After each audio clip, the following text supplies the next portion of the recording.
Hello and welcome to the Flourish Show, brought to you by Flourish Hope, where we want to see flourishing families and flourishing lives. My name is Dr. Diana Wee. I'm a consultant clinical psychologist, and I'm so glad that you are here with us. If you recall from part 1 of the interview, we said we would share a game changer in this part 2. So what is it? Let's dive right in. So you did the 90% of that time with him. And what did you do during that time that you felt was the game changer? So when I realized I did not spend enough time with him, and that's where he is lacking. Of course, the interaction between parents are the best. Parents knows the best about the child, not the doctors, not the speech therapists, not the OT, not the teachers, nobody but parents. That's why even in my school, if a parent says something about the child, I would not deny the parent. I would agree. Yep. Because I believe I am just a teacher over here looking at the child for 2 or 3 hours or 5 hours maximum. But the parents are there 24 hours. All day, yes. That's right. So that's when I started to establish my own home-based program. Right. This is Shai's top recommendation for parents out there, that you can make a difference in your child's your child's life. When I say 90%, many of you might freak out. 90%, oh my. Exactly. How do we do that? We work and struggle, house chores and all that. Yes. Yes, 8 to 5, house chores, husband, other family members, some are joint family, some are with other siblings, they have other children. Right. So 90%, you can imagine this would be a question. Another question that lots of parents might probably be thinking is like, oh, but I'm not a trained therapist. I don't know what curriculums and all that is helpful. Yep. So how can we overcome this, Dr. Shai? Okay, the first thing when we talk about home-based program, they are very simple. You don't need to have a degree or PhD to do a home-based program. They are very simple. You just need to have the heart to do it. That's all. All right, just the heart. Yep. Adjust the home environment, which best meet the child. Right? One way is definitely when you are planning the home program, the program must include routine. Yes. Right? Self-help skills, table tasks, physical balance, and also food management. I have 5 elements in my home-based program. Later, I will show the timetable. Okay, the jadwal, the timetable, which I did for myself. It will give some idea to parents. Okay, and you can adjust it according to your own home needs. Correct. So parents can choose to do all 5 or only 1 or 2 or 3, just up to them, right? Whatever that works. Correct. Because I was a teacher, I come back home at 2+3 maximum, right? The latest, right? So I had the time in the afternoon. So what I made, this plan A is for mothers who are at home, right? Who are homemakers, and parents who are teachers, or they have evenings with the child, they have the afternoons with the child. There will be a very suitable timetable whereby I keep my child's afternoon. I don't let him take a long nap. Maybe after come back from school, just a very short rest, not a long nap, you see. It's just maybe about 5-10 minutes. After that, at about 3 o'clock, we will start our intervention, or I would say our home program, right? So our home program, table task, not more than 30 minutes. It will be very, very simple fine motor activities. Simple fine motor activities. If I target 45 minutes, the first 15 minutes will be a fine motor activity. And then the next 15 minutes, I will do flashcards with him. And I'll move on to PACCH. Okay, PACCH, which is more on, you will have your objective. I will have my objective for that. Yes. The request, okay, maybe asking or answering. I have my objective, which with the objective usually are connected to the flashcards. Yes. And then the last 10 or 15 minutes, we will do a very simple reading. At that time, I found that Peter and Jane was really, really beneficial, was really, really good for him, for my son. Yes. They use the whole word approach, right? So I find that he picked up faster using the whole word approach compared to phonics approach. So that's what I did. Only 45 minutes with table task. After that, I did we will have a break, a tea time, maybe a break. Nice. So when I talk about food management, I'm not talking about the gluten-free or sugar-free. I'm not talking about all that. I'm talking about a simple home meal, Yes. right? During the break time, how you can give your child a simple home meal. Fruits, right? Less sugar biscuits, a cup of milk, orange juice, fruit juice. Why? Because after that, I'm taking them for a physical activity. Yes. See, so I have another child. Okay, we include him also in this home-based program where the two of them get to go to Padang. We will play in Padang 6 o'clock or somewhere around 5:30 to 6 o'clock. We go to the Padang. They will just have their own time in the Padang, running around, playing around, right? And about 1 hour we spend there. Come back, take bath, shower. Then we have dinner, home cooked food, home dinner. And then a very short time of story, bedtime story. That's it. By 8:30, they are off to bed. Nice. Yes. See? Beautiful. For a beginning, it was quite tough for me. Mm. It was quite tough for me to have my children go to bed at about 8 to 8:30. But after 1 week of consistently following the routine, it worked very well until now. Until today, both my children go to bed at 8:30.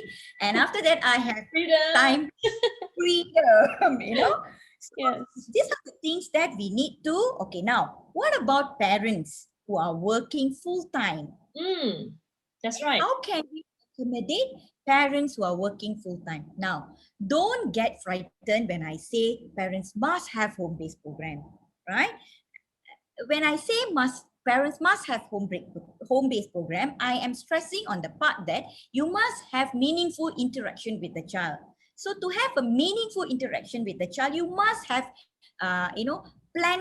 well-planned and meaningful activities with them at home. So if you are a working parent, you come back at 5, you come back at 6 or maybe 7, you do not have time to during the weekdays, you do not have time to do table tasks, no time to take them to the padang and so on. Don't worry about that. You have your meal time, you have your dinner time. Make sure mother and father have dinner together with the children. So during the dinner time, we can have meaningful interaction. We can teach a lot. Every moment is a teachable moment, I believe. You don't need to schedule your teaching.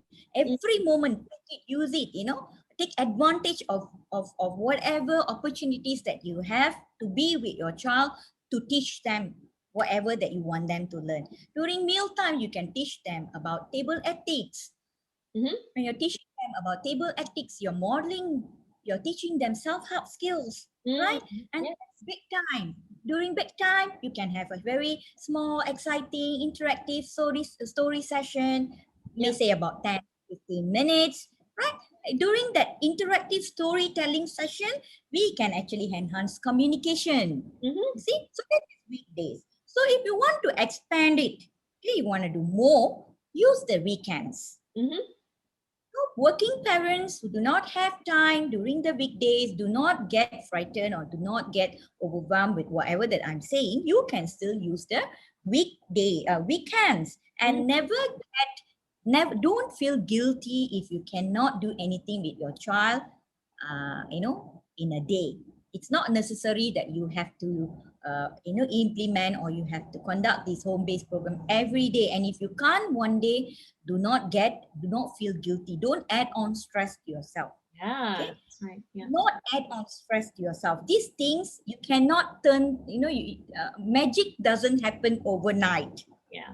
And the key is that we want it to be sustainable, right? That there's a consistency, not like this month we go all out and then all of a sudden we crash, boom, bang, and in the next few months we that's not correct. That's not right. So if you're a working mother, or working father, or a working parent, so you know your schedule. Maybe in a week during the weekdays, you think that there's only one day I'm able to do with the child. Maybe on Friday, I come back home a bit early on Friday. Good enough, do it. Then the weekends, try your level best to spend as much time as you can with your child. Like for myself, Dr. Diana, I'm very busy during the weekdays. Weekend, I try my level best not to commit to anything unless it is very important. Unless I have to attend to it. Get it? Even if I am busy during the weekends, I make sure that I have time spent with them. It's not that the whole day you're going to spend time with the child. Just an hour or two, that's good enough already. Correct. So we're looking at, like, for instance, maybe weekdays, you could estimate maybe like 15 minutes within your daily schedules and things like that. And then perhaps the weekends, parents can look into doing 1 to 2 hours, you know, whatever the time is, as long as it's consistent. Simple household chores, drying clothes, you know, folding. That's life skills. That's right. These are all included in home-based program. Don't get frightened with the That's right. Right? Now, how we plan. That's right. Now, there is a schedule that you'll be sharing with us just as an example, right? Perhaps this could be a lovely time to do that. Yes, I am going to share the schedule, the timetable, and after that, I'm going to share with you some resources. Nice. Right? When you implement table tasks, some will ask, isn't it, Dr. Diana? I don't know how to teach. What to teach? My child doesn't listen to me. How am I supposed to do table tasks with him? So for that, we're going to share some resources for parents. Right? Yes. Lovely. It's coming up.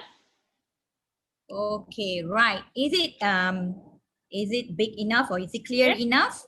Clear enough. Activity planning template. That's right. You look at the sample one. This is my own schedule. Okay, of course, the activities over here. Okay, I highlight here. These activities over here, you can include, you can add on based on your child's attention span, right? How long they can sustain the attention. Okay, so what I do, I have about 1 hour.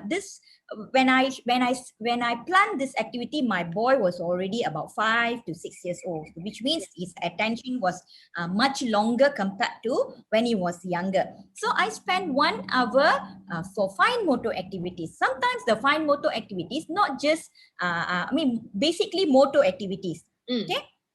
Sometimes I do gross motor activities. Sometimes I also do fine motor activities. But basically, I do fine motor activity. I start with fine motor because look at the hour here, 3 p.m. sleepy time.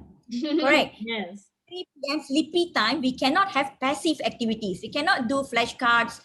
We can't go for academic-based activities. We need to have something which is hands-on, which is kinesthetic, and so on. So I have like training beats first, and then while he doing the training beats, we have a lot of interaction. Used to ask, what color are these beats? What color is that beat? Or would you like to put in the red beat first, and then alternate it with some other color? And then packs, okay? Jigsaw puzzle, lazy 8, all these things you don't have to buy. You can even get it in Kedai RM2. Okay, most of these items, materials I never bought. Okay, whatever that I have at home, which I can get it. Sometimes those are all recycled materials. Some if I need to buy, I just go to the Kedai RM2. You can get all these, right? And then 4 o'clock, I have 1 hour session for flashcards. Okay, I don't do all. Okay, I have options here. Over here, I gave options for parents actually. Actually, I don't do all. Correct. Even the fine motor also, I don't do all. I see, okay, trading beats, we have spent quite a long time. Okay, maybe a few 20 minutes. Then I will move on maybe just to lazy 8 for that day. See, so I see the interest of the child. Same goes to the 4 p.m. session. We have flashcards, identification activities, reading, packs, writing, name writing, letter writing. So if you notice, the writing part all I have put behind.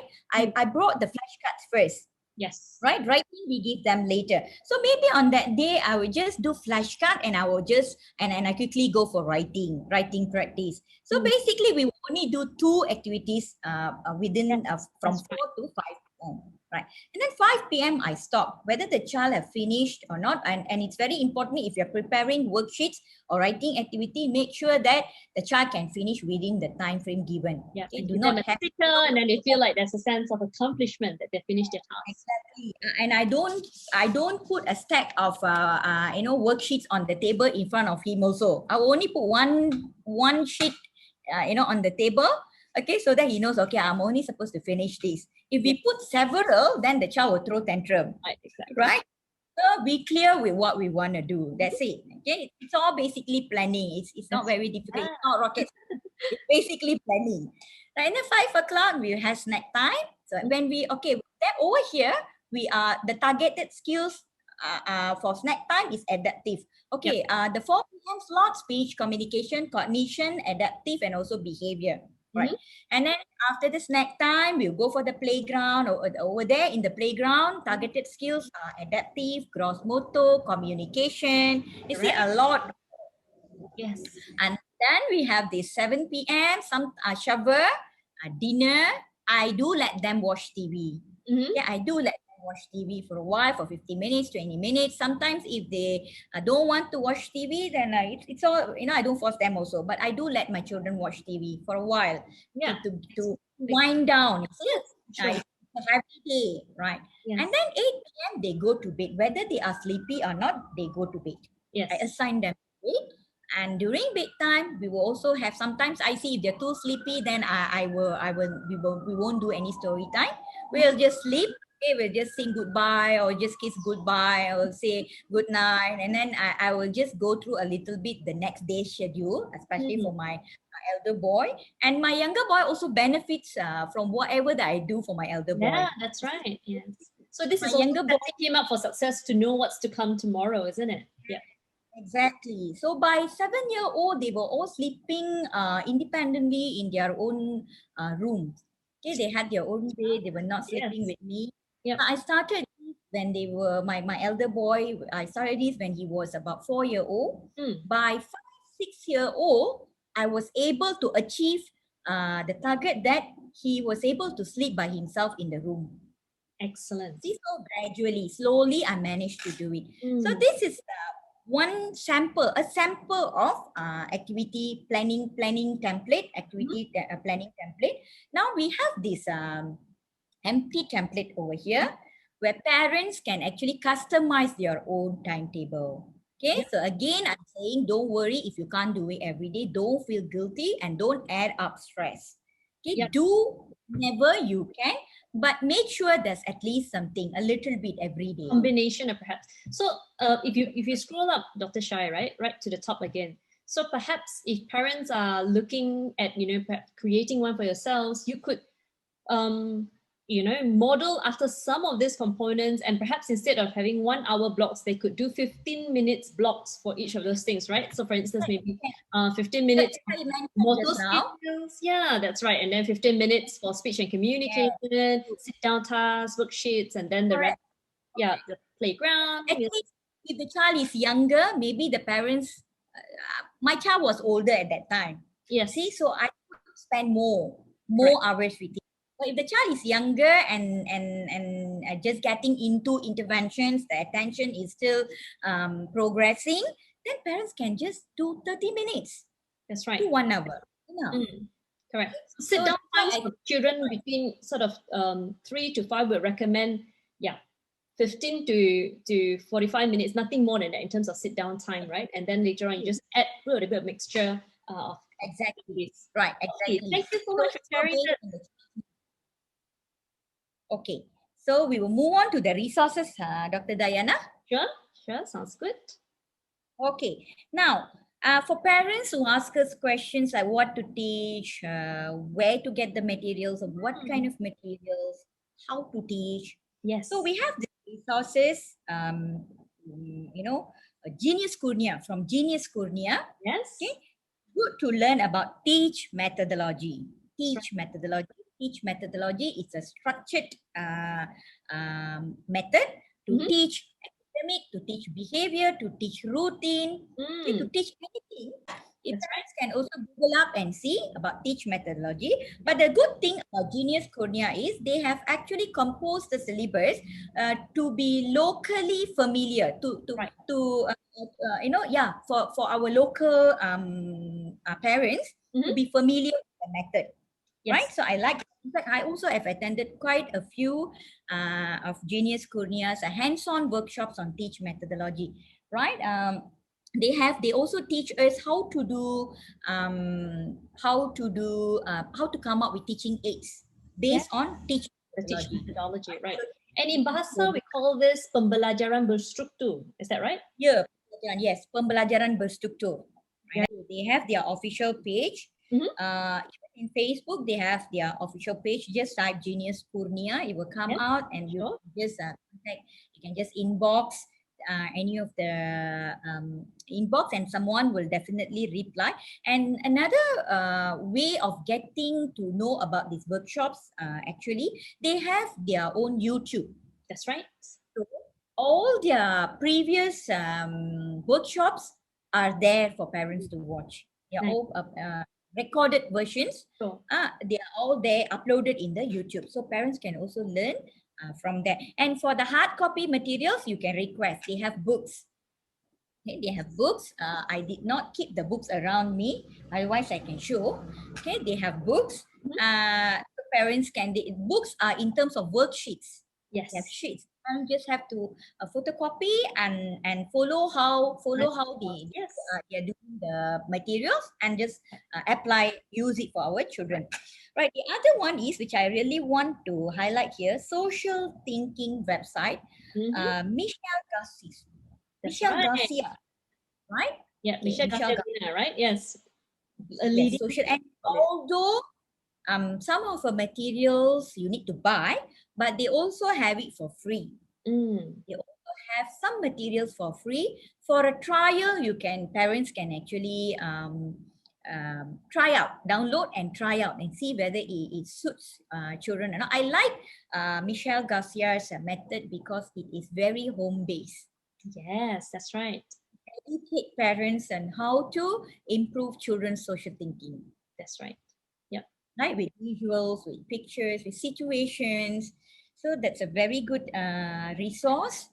That's lovely. So for parents out there who are not very familiar with the concept, so social thinking is essentially the skill that children and all the way up to adults, they can learn sort of, understanding what are the different social contexts, how is it that their behavior impact on others, and what are the consequences of it. So this is a very important skill, isn't it, that they will need all the way from school all the way to the employment age, because we tend to see our kiddies with autism, or the young adults, sometimes they get into a tricky place where people misunderstand them, that they appear as if they're being selfish or rude or being difficult, when actually it's our kiddies not really understanding the social cues about what's expected or unexpected behavior in these situations. So, maybe for neurotypical children, these things are, they get it. Yes, exactly. But for children with autism, mainly, especially, we need to teach them. And I agree that it's not that easy to teach social thinking. Things that should come naturally, and we are teaching them. It's very difficult, I know. But resources from Michelle Garcia and Genius Kurnia, these resources are actually some ideas how to actually teach social thinking. Right. And besides that, if parents want to know more about DIY materials, like how to do this, how to prepare flashcards, how to how to make certain DIY materials and use it for our children, you can also, I have a YouTube channel. Right. Dr. Shah, you have lovely materials out there as well. So it's actually a video in the video form. I actually show in the videos. I show how to make those materials. How to make I call it as DIY teaching aids lah. Right. Okay, for parents actually, it's not very difficult. It's very simple, kind of teaching aids where parents can actually use it, and children will also be excited when they see some materials in front of them, rather than just worksheets, flashcards, and board, and so on. So later, I think Dr. Diana will yes, I'll definitely share the resources, and please go and visit Dr. Shai's YouTube channel, and you put your Facebook page as well.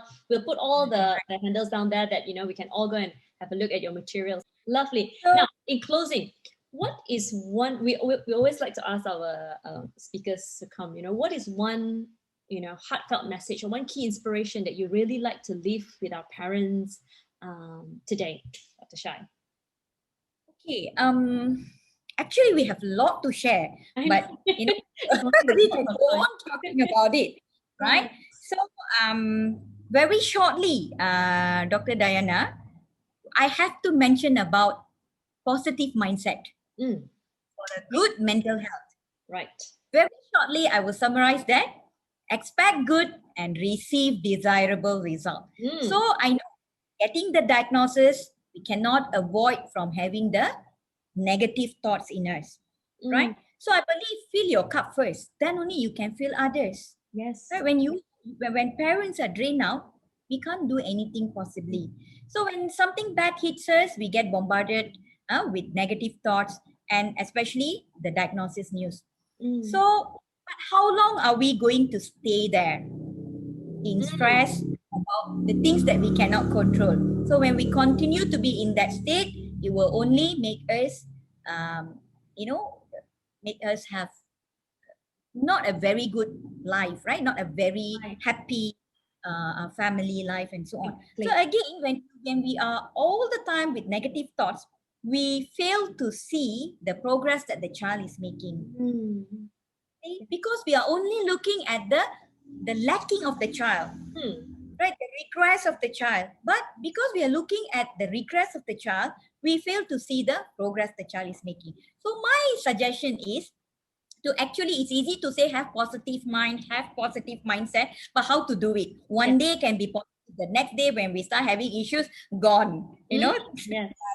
We can't sustain positive. So Right. what I can suggest is have a gratitude journal. Mm, Okay, gratitude and yes. resilience That's a good journal. one. I'm not going to elaborate much on this. So Right. this gratitude journal, it need not to be a manual one. Okay, you can just simply download any app.